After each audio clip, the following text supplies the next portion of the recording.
मूक नायक जे लोक बोलू शकत नाही, लिहू शकत नाही, त्या लोकांचा आवाज म्हणजे मूकनायक.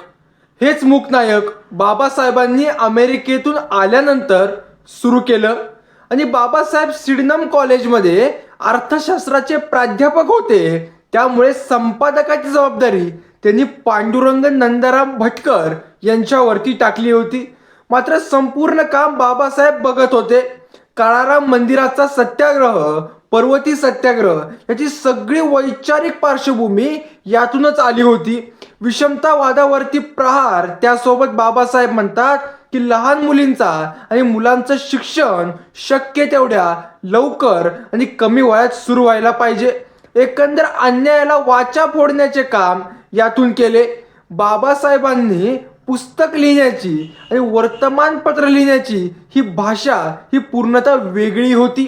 वर्तमानपत्रातील भाषा उपरोधिक होती. त्याचं प्रतीक जे आहे ते दृढ निश्चयी आपल्याला दिसतं. बाबासाहेबांची भाषा अलंकृत होती, मात्र बोजड कदापि नव्हती.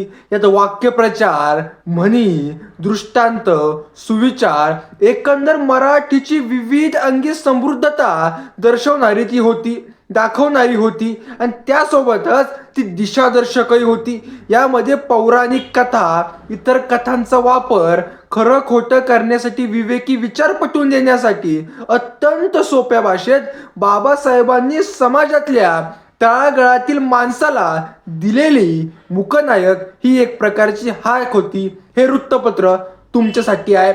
मात्र त्या काळात टिळकांच्या वृत्तपत्रावरती छाप होती ते केशी वृत्तपत्र यांनी मात्र बाबासाहेबांच्या हे वृत्तपत्र मूकनायकाला कदापि कोणताही प्रकारचा आधार दिला नाही, साह्य दिला नाही. साधी जाहिरात छापण्याला सुद्धा केशी वृत्तपत्र नकार दिला होता. अशी अवस्था त्या काळामध्ये होती. एवढ्या बिकट परिस्थितीत बाबासाहेबांनी तुमचा आणि आमचा आवाज बुलंद राहावा यासाठी या मूकनायकाची त्याला आवाज देण्याचं काम बाबासाहेबांनी केलं. विनम्र अभिवादन.